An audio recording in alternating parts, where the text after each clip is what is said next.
Aku mau tanya, Ya, tentang Yesaya 47 ayat 5 itu kalau nggak salah. Yang mengatakan akulah yang menciptakan nasib mujur dan nasib jahat. Itu maksudnya gimana, Rom? Apakah Tuhan itu menciptakan nasib jahat untuk manusia dan nasib mujur untuk manusia atau bagaimana? ya kita harus baca konteksnya semua itu. Ya saya berapa? Jangan baca Yesaya satu ayat 4, tutup, oke? coba bentar ya. Yesaya ayat 7. Hmm? Ya, kau baca, baca Yesaya semua. 45 ayat Yulita buka dari ya semua baca ya saya 47. 45 ayat 7. Ayat berapa, Bu? Tolong baca. Yesaya Yesaya. ya Yesaya 45 ayat 7. Dari baca beberapa ayat sebelumnya. Yesaya. 45, 47. 45 ayat 7. Oh, ayat 7. Baca dari ayat 1, Lili. Yulita. Dekat mana ya? Yesaya. Ntar ya. Salah kan ya? Ini yang kau harus kembali ke kejadian lah.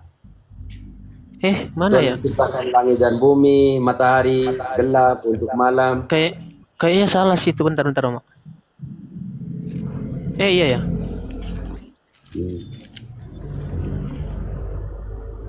Nah itu Romo, iya. Yesaya 45 ayat 7. Itu kembali kepada Yesaya. pencipta. Saya pikir apanya tidak bisa tutup satu ayat untuk saya. Oke, untuk satunya. 47 ayat 45 ayat 7. 45 gitu. Yang menjadikan terang dan menciptakan gelap, yang menjadikan damai sejahtera dan menciptakan malam petaka. Akulah Tuhan yang membuat semuanya ini. Oke, ayat 6-nya. Supaya orang tahu dari terbitnya matahari sampai terbenamnya bahwa tidak ada yang lain kecuali Aku. Oke, ayat 8-nya. Hai langit, teteskanlah keadilan dari atas, dan baiklah awan-awan mencurahkannya. Baiklah bumi membuka diri dan bertunaskan keselamatan, dan baiklah ditumbuhkannya keadilan. Akulah Tuhan yang menciptakan semuanya ini. Oke, ketika dia ciptakan matahari, dia ciptakan bulan. Ketika dia ciptakan laut, apakah sana tidak ada gelombang lagi? Deus? Ada? Ketika engkau menciptakan engkau dan dipermandikan dan mengatakan bahwa bertobat adalah sebab kerajaan Allah sudah dekat, setelah engkau dipermandikan engkau tidak berdosa lagi? Berdosa. Maksud karena itu dibaca semua konteks. Jadi hanya jangan tertutup dengan ayat 7. Tuhanlah menciptakan langit dan menciptakan, ya dia menciptakan siang dan menciptakan malam kan? Yang itu loh, yang menciptakan malapetaka itu loh maksudnya. Yang menjadikan nasib mujur dan menciptakan nasib malang. Iya. Akulah Tuhan yang membuat semuanya itu. Di dalam Matius 23, dia bilang apa kepada orang Farisi? Celakalah, celakalah, celakalah, celakalah, celakalah, celakalah. Karena kau tidak ikut dia punya aturan. Berarti Tuhan tidak bisa bilang celakalah kepada orang Farisi? Hidup baik-baik supaya dapat jangan jadi celaka. Yulita, coba kita langsung deh bandingkan ayatnya. Matius 23. Berapa celaka itu? Berarti ini bukan berbicara tentang takdir ya, Romo ya? Bukan. Dia berikan engkau free will untuk memilih. Oh. Ya, berarti aku juga mengikuti aku harus menyangkal dirinya. Engkau harus sangkal diri lah. Pikul salib dan ikutilah aku. Kalau tidak, bagaimana dengan Matius 23? Matius 23 ayat berapa? Mulai dari ayat 1. Lalu berkatalah Yesus kepada orang banyak dan kepada murid-muridnya, ahli-ahli Taurat dan orang-orang Farisi telah menduduki kursi Musa. Sebab itu, lakukan dan peliharalah segala sesuatu yang mereka ajarkan kepadamu, tetapi jangan turuti perbuatan-perbuatan mereka, Oke, karena ini mereka pewarta, ini hati-hati di sini. Hati-hati pewarta. Efisiensi dalam pewartaan itu dalam dua hal, dalam perkataan dan perbuatan. Tapi Yesus ini membuka ruang satu, ikutilah apa yang mereka ajarkan, tapi jangan ikut cara hidup mereka. Hati-hati dengan cara hidup juga. Maksudnya Yesus pernah dalam satu debat orang tanya di sini ya, apakah seorang pewarta yang hidupnya jelek tapi ajarannya baik, bagaimana? Saya baca ayat ini kan, Yesus bilang, oh ya, ikutilah apa yang mereka ajarkan, tapi jangan ikut apa yang mereka hidupi. Baca kembali ayat itu. Sebab itu lakukan dan peliharalah segala sesuatu yang mereka ajarkan kepadamu, tetapi jangan turuti perbuatan-perbuatan mereka. Karena mereka mengajarkannya, tetapi tidak melakukannya. Ikutilah ajarannya, tetapi jangan ikutilah perbuatannya. Lanjut. Mereka mengikat beban-beban berat lalu meletakkannya di atas bahu orang, tetapi mereka sendiri sedikit pun tidak mau menyentuhnya. Yesus buat situasi mereka tata langsung ke 13. 13. Celakalah kamu, hai ahli-ahli Taurat dari orang-orang Farisi. Hai kamu orang-orang munafik, karena kamu menutup pintu-pintu kerajaan surga di depan orang. Sebab kamu sendiri tidak masuk dan kamu merintangi mereka yang berusaha untuk masuk. Deose, kenapa orang Farisi dan ahli Taurat mendapat nasib malang? Karena mereka itu tidak mengakui Mesias kali.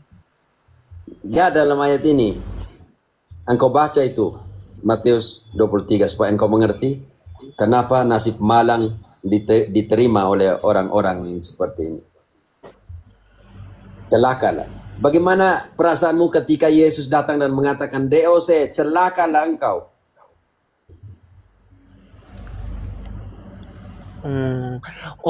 Bukan berarti Tuhan itu menciptakan nasib yang bukan berarti Tuhan itu menciptakan atau mentakdirkan sesuatu untuk, contohnya Tuhan menciptakan kejahatan terus dia memberikannya kepada manusia untuk jahat, bukan seperti itu kan? Mungkin lah. Jangan mungkin. Contoh begini, engkau mengerti ketika Einstein dia membela tentang Tuhan, ketika ditanya apa itu ada Tuhan, lalu kenapa kalau ada Tuhan kenapa ada kejahatan? Lalu dia bilang mana? Tuhan hanya menciptakan terang. Kegelapan itu ada ketika tidak ada lagi terang. Ketika tidak ada lagi terang dalam hidupmu, Deose, engkau akan hidup dalam kegelapan. Jadi kegelapan dalam hatimu adalah konsekuensi dari tidak adanya terang. Berarti John Calvin itu sesat ya, Romo ya? Sangat yang mengatakan bahwa Tuhan sudah mentakdirkan segala sesuatu, baik yang jahat maupun yang baik. Sangat sesat. Karena sudah memilih orang yang selamatkan, yang lain tidak. Berarti ibaratkan begini, Romo. Sangat sesat karena ibaratkan, dia bilang manusia itu punya kehancuran total, bejat total semua manusia. Deose, engkau tidak punya kebaikan sama sekali? Punyalah. Lalu kenapa Calvin bilang bejat total?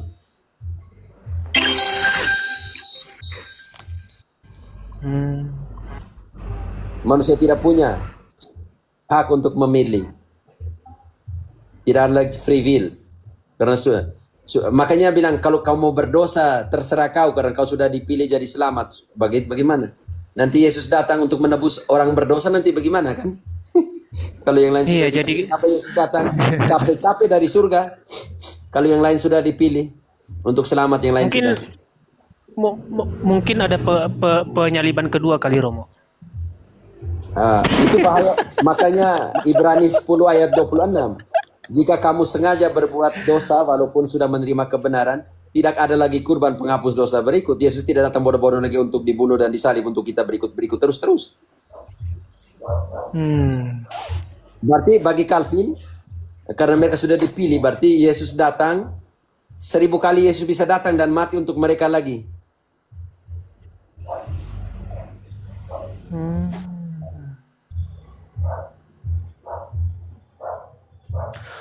Oke, berarti yang aku tangkap gini Romo, yang aku tangkap gini tentang ayat itu tadi. Contohnya, berarti Tuhan contohnya seperti ini. Tuhan menciptakan api, kan kita tahu api itu panas. Tetapi Tuhan telah menetapkan hukum di dalam api itu bahwa api itu panas, dia memiliki hawa panas. Jadi tergantung kita, free will kita untuk mencobai atau tidak itu api. Benar sekali. Berarti Tuhan memberikan itu, tetapi Tuhan tidak memaksakan nasib itu, takdir itu untuk dilakukan oleh manusia. Benar sekali. Adakah seorang ayah yang baik ketika anaknya meminta ikan diberi ular? Tidak. Kau ingat kan perikop itu kan? Iya, ada Tuhan Yesus yang dia mengatakan juga hai ular beludak ya. Nah, kamu tahu apa yang terbaik untuk berikan kepada anak keluargamu? Masa si bapak yang baik hati tidak berpikir baik untuk memberikan yang terbaik untuk kamu? Seperti itu. Jadi hati-hati dengan free will ya. Memang Protestantisme, maaf ya omong itu, menghilangkan free will. Jadi Yesus datang lagi, untuk apa lagi pengajaran kita? Untuk apa lagi pergi ke seluruh dunia? Semua orang sudah dipilih jadi selamat. Untuk apa lagi? DOC, kalau kalian sudah pilih jadi selamat, kenapa engkau pernah pergi ke ibadah? Kenapa bayar persepuluhan? Iya, harusnya nggak usah ya. Nggak usah tidur lah, aja. sudah ditentukan jadi Tidur selamat. aja harusnya ya. Bodoh-bodoh amat sih, saya sudah selamat, ngapain saya bayar persepuluhan? Oh iya, betul. Itu baru masuk akal Bodoh-bodoh itu. amat saya menyanyi worship dan semua, saya sudah diselamatkan, ngapain gue buat itu? Iya, mending tidur udah. Tidur, makan, selesai. Sola grazia tuh. Hanya rahmat, selesai. Ada makanan di rumah, di meja makanmu. Nggak usah usaha lagi karena hanya rahmat. Sudah, selesai. Nanti lu jangan berdoa lagi lah. Jangan pergi kerja lagi. Engkau hanya tunggu dia bangun langsung ada makanan di meja makan. Itu kang tipu semua itu. Oh, berarti kalau nanti saya ke gereja Protestan, mau saya bilang gini, ngapain bayar perpuluhan pendeta ya? Iya. Kan saya udah Ngapain? beriman. Memang pendeta yang makan 10 kalian kan Tuhan tidak makan. Itu ingat nggak? Ingat ada satu anekdot lucu nih. Jadi di situ ada dari agama lain ya, agama A, agama B dan Protestan. Agama A bilang begini. Ketika ditanya, mereka debat bagaimana membagi persembahan dengan Tuhan Allah. Agama A bilang, kalau kami mau bagi persembahan dengan Tuhan Allah, kami buat garis di tengah. Lalu kami buang semua uang ke atas. Kalau dia jatuh sebelah kanan, itu untuk Tuhan, dan jatuh di garis kiri untuk kami. Oke. Agama B bilang, kalau kami mau bagi uang, kami buat lingkaran. Yang jatuh di dalam lingkaran, itu Tuhan, untuk Tuhan Allah punya. Yang di luar lingkaran, itu untuk kami. Lalu Protestantisme bilang begini. Kalau kami mau bagi persembahan dengan Tuhan Allah, kami buang semua uang ke langit. Kalau Tuhan kasih turun dia punya tangan untuk ambil, ya. Bobrok itu Romo. Kapan Tuhan kasih turun dia tangan untuk ambil uang itu? Yes, Nggak pernah ada itu Romo. ya sudah tahu kalau begitu. Berarti Makanya dia kalau lempar, berarti kalau lempar ke atas itu Romo. Yo. Kalau lempar ke atas, uang kan dilempar ke atas, ya kembali kepada diri sendiri dong. Itu tadi maksud saya tuh. Kalau kami tuh kalau mau bagi uang dengan Tuhan Allah, kami buang semua ke atas. Kalau Tuhan kasih turun dia tangan untuk ambil, itu untuk dia. Kalau tidak berarti masuk ke saya. Udah. Masuk ke saya, tuh sudah tahu tuh. Mantap, luar biasa. Hancur. Berarti selama ini saya bodoh Romo ya. Makanya saya mau tanya engkau, kalau engkau beri sembako untuk orang miskin, untuk janda, kalau engkau kumpul selama ini bangun, WC kecil untuk orang miskin, bangun beli sepeda untuk anak-anak yang tidak bisa sepeda, beri berapa kilo beras untuk tukang becak. Ingat agama yang imakulata, Yulita, Santiago itu, Yakobus Spanyol lagi, Yakobus 1:27, agama yang imakulata. Yakobus 1. Ngeri-ngeri ya roti ya.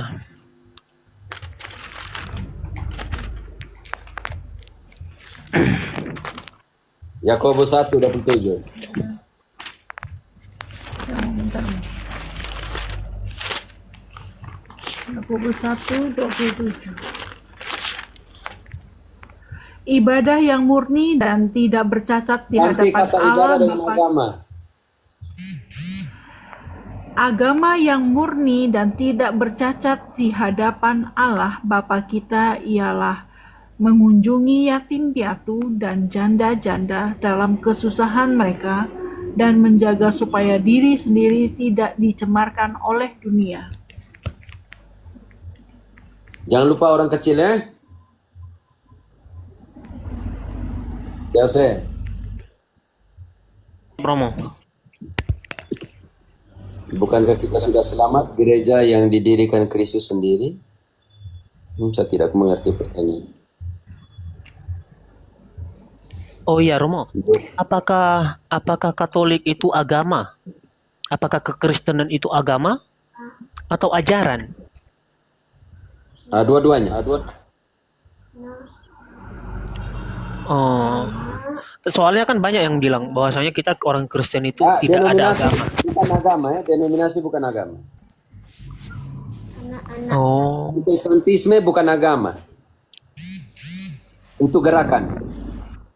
Gerakan protes. tapi kalau Katolik itu agama. Ya karena didirikan. Oh, berarti Oleh Yesus agama sendiri. itu dibuat agama itu dibuat oleh manusia apa oleh Tuhan? Yesus sendiri mengatakan begini. Engkau baca dulu Yulita Matius 5 ayat 20. Komi sebentar ya, lihatkan dulu. Matius 5 ayat 20. 5. Coba dibaca 5 ayat 20. Matius 5 ayat 20. Aku berkata kepadamu, Oke. jika hidupmu tidak lebih benar dari ahli-ahli Taurat dan orang-orang Farisi, sesungguhnya kamu tidak masuk ke dalam kerajaan surga. Di situ dikeluarkan hidupmu, di situ sebenarnya hidup keagamaanmu. Yesus bilang sendiri. Engkau baca di kitab sucimu sendiri, Deose. Karena engkau Coba pakai saya- TB Yulita. Ya, aku ada Deuterokanonika, Romo. Enggak, tidak. Engkau baca di yang bukan TB2. Matius 5:20. Yang kitab Saya suci TB2. ada di sana. TB2 Ya? saya, Romo. Enggak, Saya TB2. yang lama. Di situ Enggak ada. keagamaan dihilangkan. Saya juga LAI punya itu TB2 sama Katolik punya juga TB2. Oke, saya mau pakai TB yang lain karena di TB2 menghilangkan keagamaan. Matius 5 ayat 20. Dikatakan Ini, Amo. begini. Yo. Maka aku berkata kepadamu, Maka aku berkata kepadamu, jika hidup keagamaanmu tidak lebih benar daripada hidup keagamaan ahli-ahli Taurat dan orang-orang Farisi, sesungguhnya kamu tidak akan masuk dalam kerajaan surga. oke, jika hidup keagamaanmu, Yesus mengakui sebuah agama atau tidak? Oke. Tapi itu di dalam original teksnya ada kata agama di situ. Iya. Yang barusan Ibrani, saya langsung baca ya. Contoh dari Yakobus tadi ya. Santiago 1:27 interlineal. Kita ke Yunani ya, teman-teman. Ini penting sekali supaya tahu bahwa itu ibadah atau agama, oke? Iya, Romo. Sebentar, Soalnya aku bingung itu, Romo. La religión pura dalam Spanyol artinya agama yang murni dan tak bercela. Dia ke Yunani, dia pakai kata ini, forma de adoración limpia. Forma de adoración. Kita tekan di situ, bentuk dari penyembahan. Di situ dia pakai kata dereskeia, artinya agama. Dereskeia. Oke. Oke, ada di dalam teks. Jadi gini Romo, aku mau bertanya seperti ini. Apakah Tuhan Yesus telah menentukan suatu agama yang benar? Contohnya seperti di Islam kan, mereka mengklaim bahwa agama yang diridhoi Allah di sisinya itu adalah agama Islam. Apakah Tuhan Yesus juga mengatakan hal yang sama, hal yang serupa, bahwasanya agama yang benar itu ya harus ikut dia gitu, atau apa, atau agama Yahudi gitu, atau apa gitu? Makanya kita lihat dulu apa itu agama. Yesus kritik. Yesus dalam pengertian. Makanya di Yakobus engkau sudah mengerti. Dia katakan agama yang murni dan bercela. Artinya ada agama atau tidak ada agama? Ada agama yang murni. Tapi di sana di daerah situ kan tidak ada agama yang ditentukan. Oke, sekarang kita lihat mengerti dulu apa agama. Kita sandingkan dulu ke dalam teks asli dari Matius 5 ayat 20. Oke. Pelan-pelan toh, 5 ayat 20. Dia pakai kata apa? Kembali. Matius 5 ayat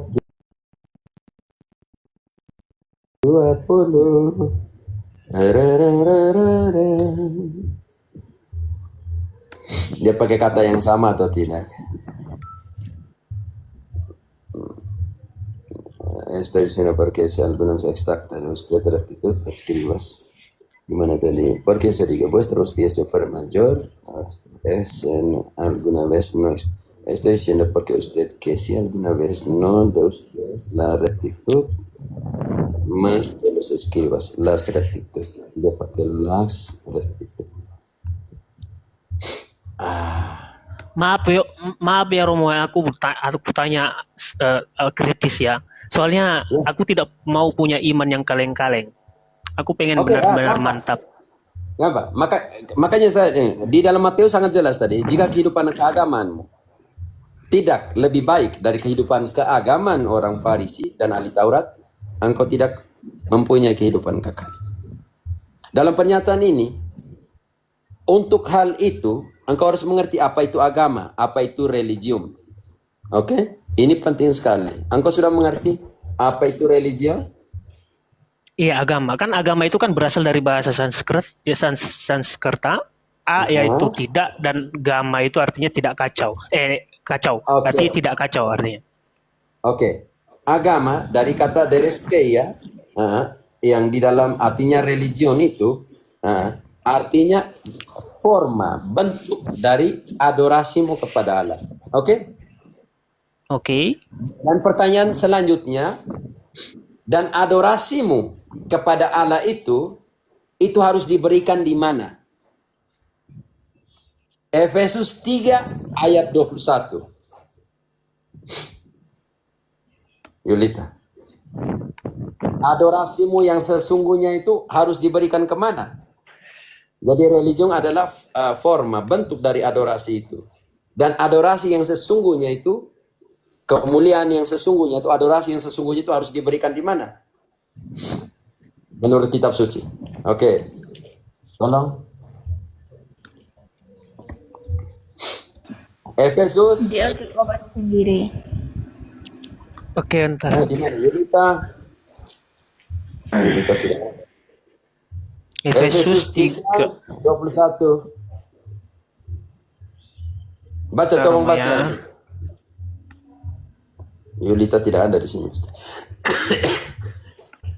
Efesus 3:21. Sorry mau ke mute. Bagi dialah kemuliaan di dalam gereja dan di dalam Kristus Yesus itu turun-menurun sampai selama-lamanya. Amin.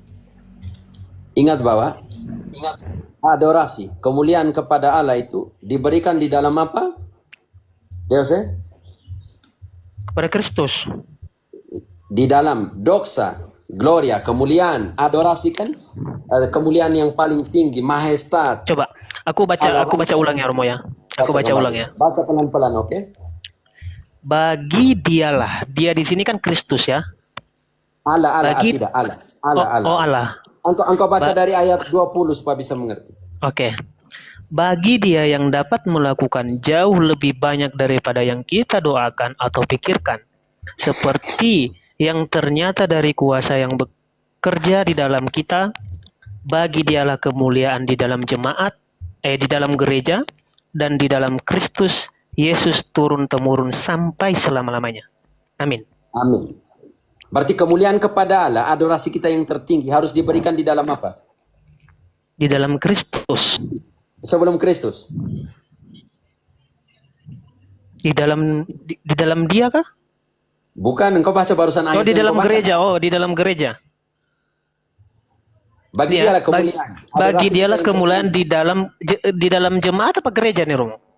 Itu gereja. Hanya Indonesia yang menerjemahkan sebagai jemaat.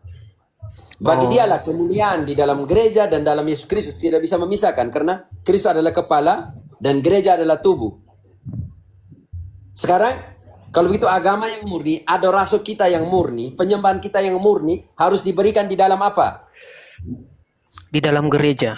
Dan gereja yang mana? Di mana itu, Romo? Maksudnya begitu. Yang gereja yang mana gereja yang kemuliaan kepada Allah, adorasi kita, kemuliaan yang paling tinggi lah. Itu namanya sikap adorasi adalah memberikan kemuliaan, gloria. Itu paling tinggi ya. Honor dan gloria itu dalam pengertian penyembahan. Untuk berhadapan dengan orang yang yang lebih tinggi, Abraham dia menundukkan kepala sampai di tanah. Ini penting sekali karena itu majestat, gloria, honra, potestat, kekuasaan dan semuanya diberikan di dalam gereja dan di dalam Yesus Kristus turun-temurun sampai selamanya. Amin. Berarti pertanyaan sekarang, kalau adorasi kita kepada Allah sebagai agama yang murni, penyembahan sesungguhnya kepada Allah harus diberikan di dalam mana? Deose.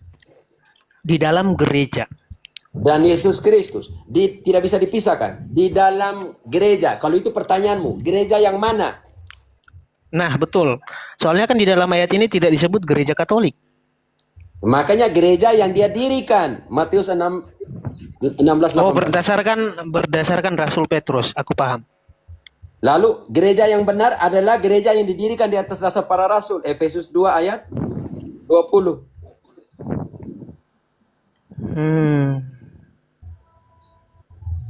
Dan dalam gereja ini yang sebagai tempat penyembahan ini, di mana kemuliaan dan honra, majestat, kalau dalam Spanyol itu enak kalau kita omong, hanya diberikan di dalam gereja. Kalau itu gereja yang mana? Yang dia dirikan. Di atas siapa? Para rasul. Di atas siapa lagi yang dipercayakan? Petrus.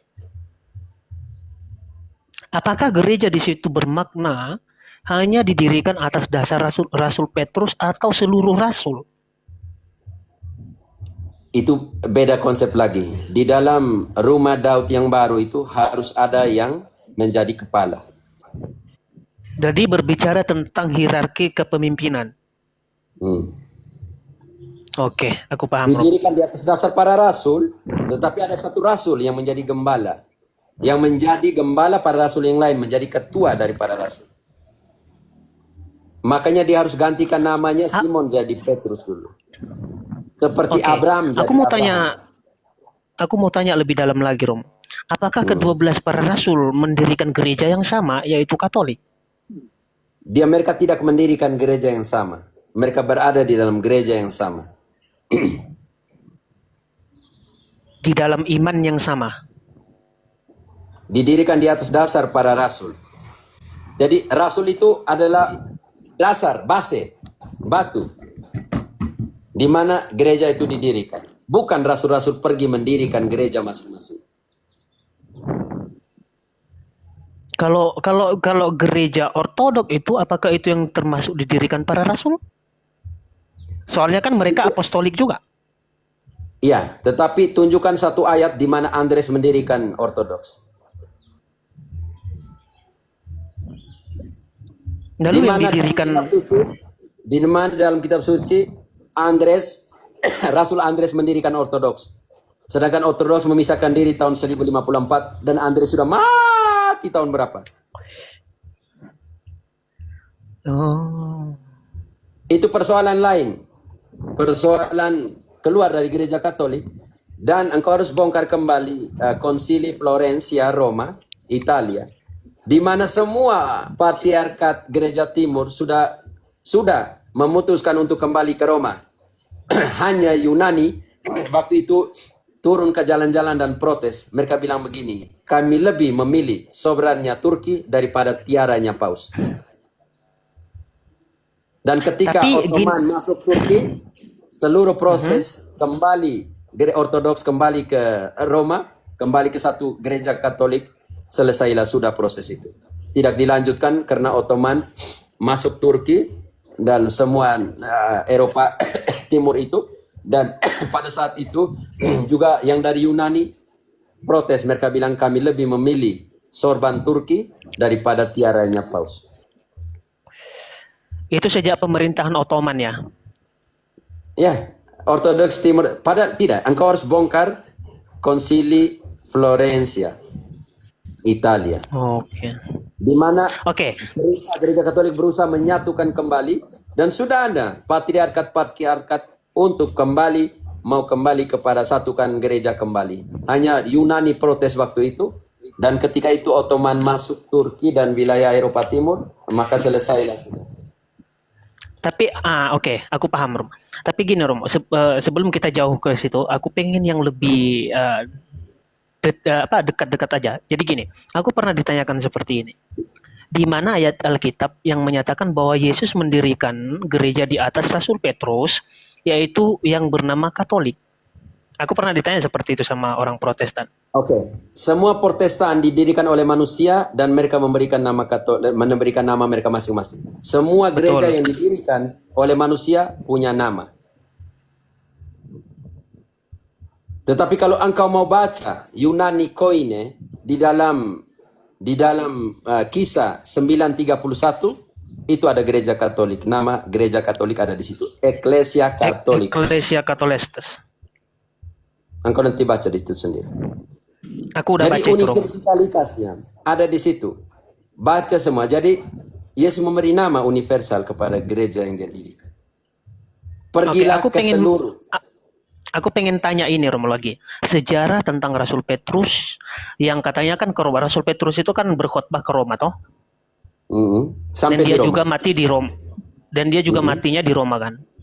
Nah, apakah di Roma, di Vatikan Roma, Rasul Petrus mendirikan gereja yang namanya Katolik? Saudaraku, rasul-rasul tidak mendirikan gereja.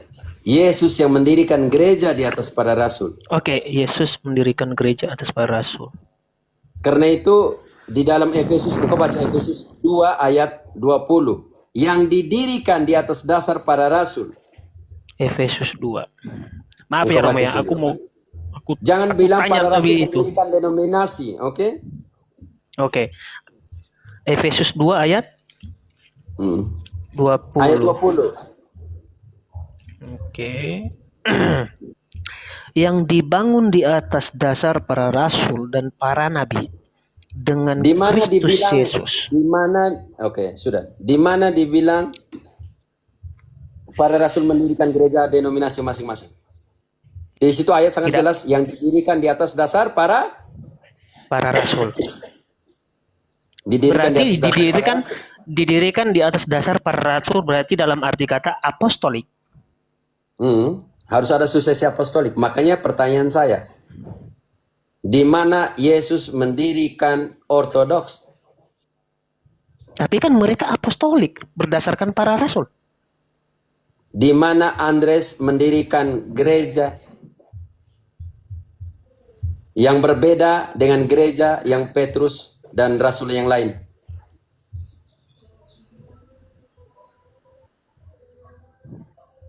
Pertanyaan untuk Ortodoks. Silakan, ada Ortodoks. Di mana Andres mengatakan saya mendirikan Ortodoks yang berbeda dari Katolik Roma? Andres sudah mati lama. Skisma Oke. 1954. Aku nanya balik. 1954. Aku nanya balik boleh Romo ya. Aku benar-benar kritis ini Romo ya. Aku benar-benar kritis. Aku nanya balik ke Romo juga. Di mana ada ayat Alkitab bahwasanya Katolik itu didirikan oleh Rasul Petrus? Oke. Semua kawananku harus digembalakan oleh siapa? Yohanes 21 Oleh ayat Rasul 15. Petrus. Semua yang terima Petrus adalah kawanannya Kristus. Engkau baca sendiri. Yohanes 21 ayat 15. Engkau baca satu ayat cukup. Kawananku, domba-dombaku digembalakan oleh siapa? Oleh Andres, oleh yang lain atau oleh Petrus? Romoya Yohanes 1:15. Domba-dombaku Yohanes 2. digembalakan oleh siapa? Yohanes 21:15 ya. Hmm. Oke, aku baca ya Romo ya. Hmm. Judul perikopnya Gembalakanlah domba-dombaku. Ayat 15. Sesudah sarapan, Yesus berkata kepada Simon Petrus, "Simon, anak Yohanes, apakah engkau mengasihi aku lebih daripada mereka ini?" Jawab Petrus kepadanya, "Benar Tuhan, engkau tahu bahwa aku mengasihi engkau." Kata Yesus kepadanya, "Peliharalah anak-anak dombaku." Kata Oke. Yesus lagi kepadanya. Santai dulu. Peliharalah anak-anak domba. Ada ku di situ tidak? Ada. Itu Berarti penegasan. anak-anak domba ku itu besar atau kecil?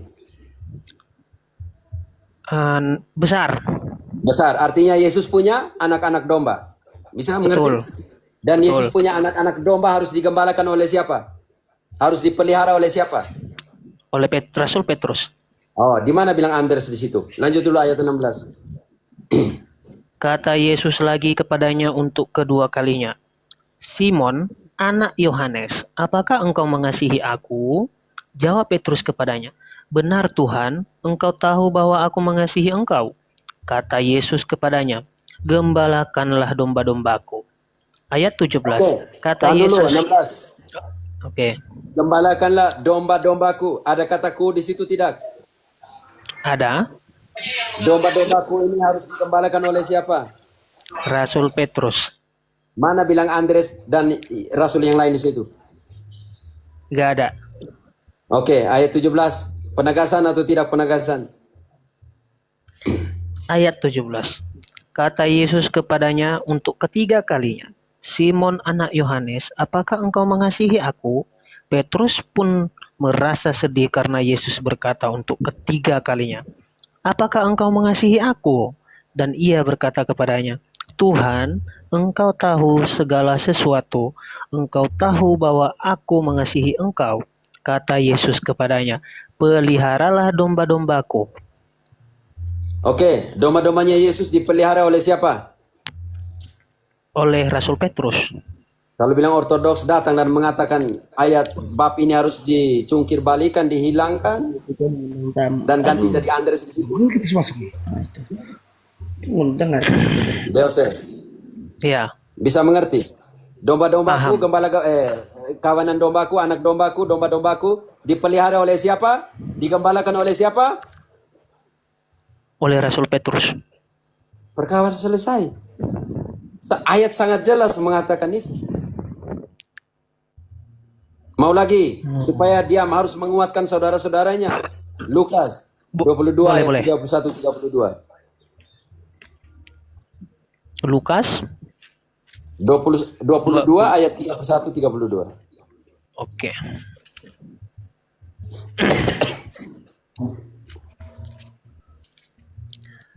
Lukas 22 ayat 31 dan 32. Judul perikopnya percakapan waktu perjamuan Tuhan. Simon, Simon, lihat iblis telah Siapa? Dia menuntut bilang Andres untuk atau Simon di situ? Simon, Simon. Simon. Oke. Apa yang dia katakan kepada Simon? Lihat, iblis telah menuntut untuk menampi kamu seperti gandum. Ayat 32. Artinya memisah-misahkan, memecah-mecahkan kalian, oke? Membuat kamu terpecah-pecah, oke? Lanjut. Tetapi aku telah berdoa untuk engkau supaya imanmu. Ada perubahan dari plural ke singular. Simon. setan paksa saya untuk memisahkan kalian, tetapi saya berdoa untuk kau. Engkau lihat ada kata kau, dari kalian kepada kau, kepada orang Engkau. kedua tunggal. Engkau, kau. Iya. Penting sekali loh. Dari yang umum menampi memecah-mecahkan kalian, tetapi saya berdoa untuk kau, Petrus, untuk kau, Simon. Lanjut. Ini singular tidak ya? Kenapa? Ya, dari plural ke singular. Itu memberi tempat kepada Petrus. Maka di sini yang dinamakan primus inter pares. Pertama dari semua yang sama. Oke. Lanjut. Untuk apa? Dan engkau, jikalau engkau sudah insaf, kuatkanlah saudara-saudaramu. Kuatkan ini di dalam Yunani itu penting sekali. Itu kata kunci. Deose. Dia menggunakan kata sterizo atau confirmaos di dalam Spanyol. Artinya semua yang bengkok-bengkok ini engkau harus luruskan. Karena setan mau pecahkan kalian. Kalau seandainya kalian terpecah-pecah, nanti siapa yang bertugasnya untuk mengatur kembali direksi yang sama? Saya terjemahkan ke Indonesia. Definisi dari kata seterizo ini atau confirmaos dalam bahasa Spanyol ini penting sekali, kata kunci ya. Engkau harus apa tadi katakan? Engkau harus meneguhkan apa? Ya. Jikalau engkau sudah insaf, kuatkanlah saudara-saudaramu. Kata kuatkanlah ini penting sekali. Sterizo dalam Yunani, confirmaos di dalam Spanyol artinya untuk memantapkan dengan kuat. Yaitu secara harfiah, semua yang berbelok-belok harus engkau tentukan arahnya seperti ini. Makanya infabilitas itu ada di sini. Mengukuhkan semua yang belok-belok tidak. Engkau harus begini. Sterizo, engkau semua yang belok-belok tidak. Engkau bilang ini loh, yang lurus itu harus seperti ini. Makanya di dalam Kisah 15 ayat 7, sejak semula Allah memilih saya dari antara kalian, supaya melalui mulutku semua bangsa mendengarkan pemberitaan Injil dan menjadi percaya. Kata Petrus. Kalau tidak ada satu yang katakan begini loh, ketika konsili Yerusalem, siapa yang bangun berdiri ketika terjadi pertengkaran hebat di sana? Siapa yang berdiri? Dan Vatikan, menengahkan. Enggak, Petrus lah. Engkau Kisah. Konsili Yerusalem. yang Siapa konsili. yang Konsili ya, Rasul Petrus. Rasul Petrus lah. 15 ayat 7 sangat jelas. Posisinya penting sekali di situ. Jadi Yesus berdoa tadi kenapa tidak berdoa untuk seluruh rasul? Engkau masih mengerti? Deus. Iya, bagaimana itu? Kenapa dia bilang? Masa Yesus berdoa kepada rasul? Kan dia Tuhan. Bukan. Kenapa tidak berdoa untuk seluruh rasulnya? Kenapa dia memisahkan Petrus? Ayat yang tadi Lukas Karena Petrus itu pemimpin. Ya, maka dia yang memimpin. Makanya bagaimana makanya di situ yang namanya primus inter pares. Pertama dari semua yang sama. Semua rasul ini sama, tetapi ada satu yang pertama. Ini penting sekali. Ketika daftar para rasul, Matius 10, daftar para rasul. Siapa yang disebutkan pertama? Setelah Matius 10 ayat? 10 ayat, coba ayat 2. Oke. Matius 10, judul perikop. Yesus memanggil ke-12 rasul. Ayat 2. Inilah nama ke-12 rasul itu. Pertama, oh iya Petrus ya, Simon. Makanya primus inter pares. Pertama. Tadi di dalam Yohanes 15 ayat 15, 21 ayat 15. Simon. Engkau Ini juga mencintai pertama ya. dari semua. Tadi Lukas 22:31. Simon, setan memaksa saya untuk menampi kalian, tetapi saya berdoa untuk kau. Ya disebutnya juga di situ Rasul Petrus kan? Petrus. Pertama Petrus. Apa tadi yang Romo? lain primus inter pares. Pertama dari semua yang sama. Pertanyaan saya, di mana dari 12 rasul itu? Setelah Yudas, Matias, Paulus. Yang lain memisahkan diri dan mendirikan denominasi masing-masing. Siapa dari antara para rasul itu?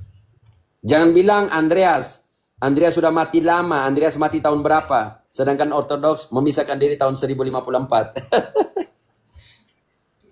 Abad ke-11 ya. Engkau buka. Kuburnya Andreas ada di mana? Ada di Enmafli, Italia. Di dalam gereja Katolik. Kalau memang itu Ortodoks, dia bangun Ortodoks, kenapa tidak dikuburkan di Ortodoks kalau begitu? Kenapa dia punya kubur ada di Roma? Aku lebih suka ayat Lukas ini sih, Romo, yang Lukas 31-32 ini.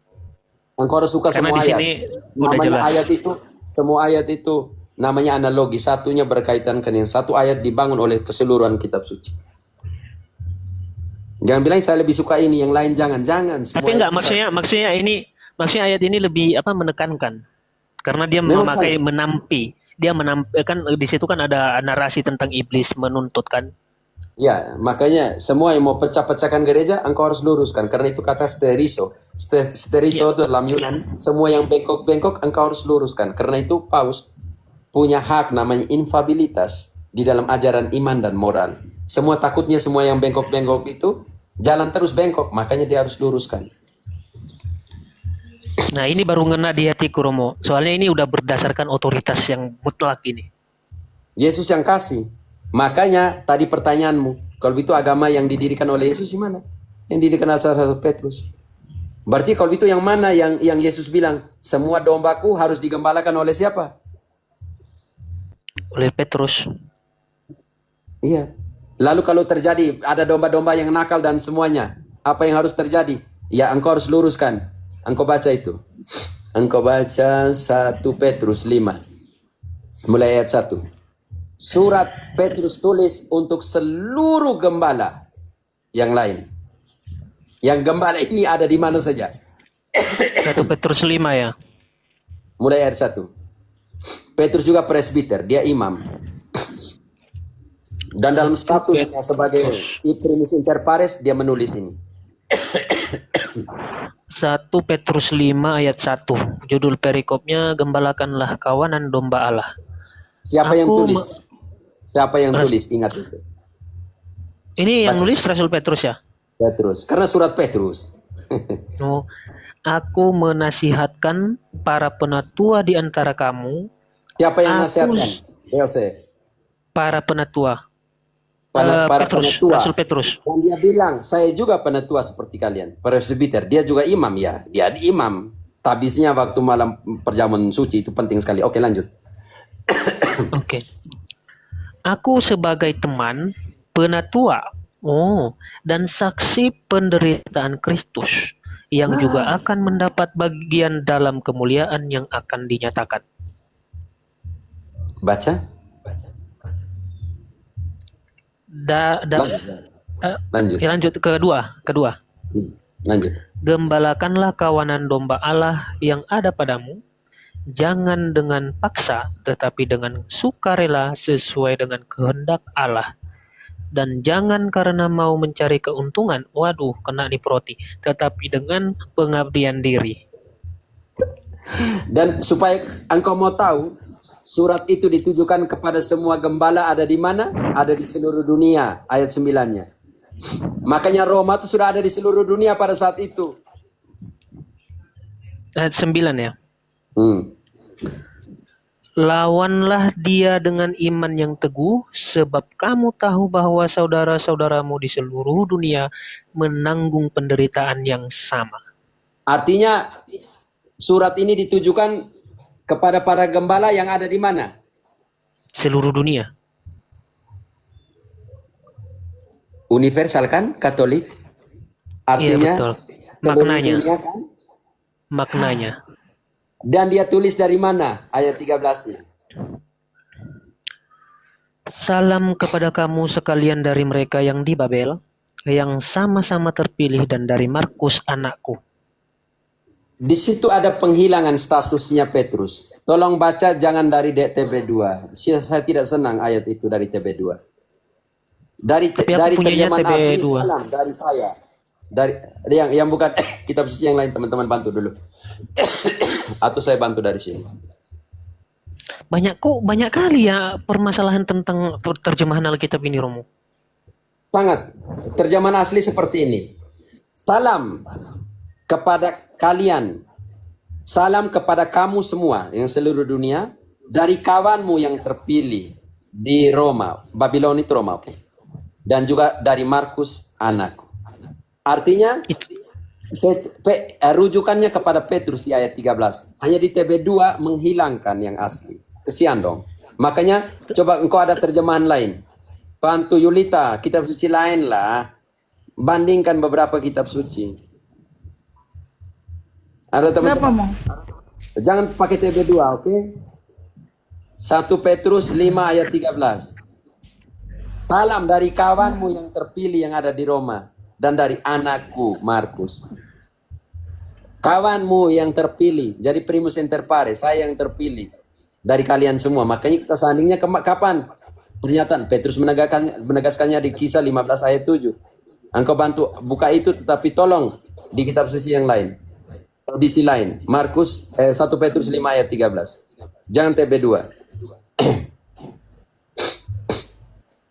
Bisa dibuka di internet. Iya, bentar, Mo. Halo. 1 Petrus 5 ayat 13. Salam kepadamu sekalian dari kawanmu yang terpilih yang di Babylon dan juga dari Markus. Anakku. DLC, sudah. DLC, engkau ada perbedaan antara edisi bukan TB2 kan? Salam dari kawanmu Ada. yang terpilih, yang ada di Roma dan dari anakku, karena dia yang sama yang omong. Sedangkan di TB2, Tapi kalau yang dibaca itu tadi itu sesuai original teks ya, Romo. ya, makanya di TB2 sedikit menghilangkan posisi Petrus di ayat 13. Bisa mengerti? Kok Coba makin direvisi? engkau bandingkan teks. Yulita, engkau baca lagi ayat yang sama dan DOC engkau baca ayat 13 yang dari TB2. Oke. Salam kepadamu sekalian dari kawanmu yang terpilih di Babylon dan juga dari Markus. Anakku. Anak. Coba baca TB2. Salam kepada kamu sekalian dari mereka yang di Babel. Oh, di sini jadi mereka ya?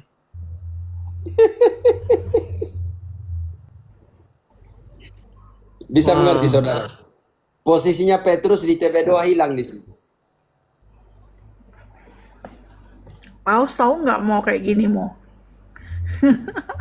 Atau uskup agung kita ya harusnya yang di Jakarta. Perbedaan Alkitabnya kok banyak sekali yang dari TB2. Ya makanya kenapa Soalnya dirubah? gini loh, Romo. Yo. Semakin banyak versi semakin bingung jadinya. Iya, makanya saya harapkan semoga yang teks originalnya ya, saya copy teks originalnya masuk ke traduktor Griego. Oke.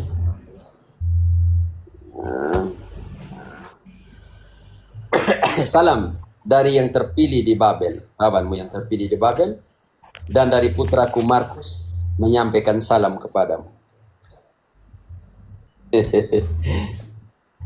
Oke, bisa mengerti ya? Paham, Rom. Oke, jadi gembala ada di mana yang ditulis surat itu ditulis. Makanya surat Katolik itu ditulis oleh Petrus. Petrus surat Katolik dan universal. Dia menulis itu untuk semua yang ada di Babel. seluruh Seluruh dunia, di seluruh dunia. Ditulis dari Roma untuk seluruh yang ada di dunia. Karena itu gereja Babylon atau Roma itu, iman dari Babylon ini, dari Roma ini, gereja Roma ini sudah tersebar di seluruh dunia. Engkau sendiri yang baca. Roma 1 ayat 8. Roma 1 ayat 8. ayat 8.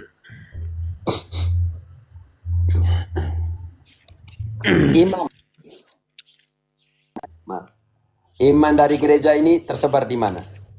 Roma 1 ayat 8. Judul perikopnya, Paulus ingin ke Roma. Pertama-tama, aku mengucap syukur kepada Allahku oleh Yesus Kristus atas kamu sekalian, sebab telah tersebar kabar tentang imanmu di seluruh dunia. Tetapi kabar tentang imanmu, gereja mana nih ayat 7-nya? Ayat 7. Kepada kamu sekalian yang tinggal di Roma. Oh, yang dikasihi Allah, yang dipanggil dan dijadikan orang-orang kudus, anugerah dan damai sejahtera dari Allah Bapa kita dan dari Tuhan Yesus Kristus menyertai kamu. DOC, Roma ditulis tahun 54-55. Dan iman gereja Roma sudah tersebar di mana ayat 8-nya? Pertama-tama aku mengucap syukur kepada Allahku oleh Yesus Kristus atas kamu sekalian, sebab telah tersebar kabar tentang imanmu di seluruh dunia. Di seluruh apa? Dunia. Universal? Katolik? Universal. Katolik artinya Katolik, universal? Betul. Ecclesia Makanya surat tadi Catholicus. Petrus kepada semua gembala, presbiter, episkopal yang ada di seluruh Dunia. Tetapi siapa yang tulis? Paulus. Tidak, Dan yang Petrus. dari 1 Petrus tadi. 1 Petrus. Siapa yang tulis surat itu Rasul kepada Petrus. seluruh? Rasul Petrus. Petrus. Dan dia tulis dari mana? Dari Roma. Dari Roma.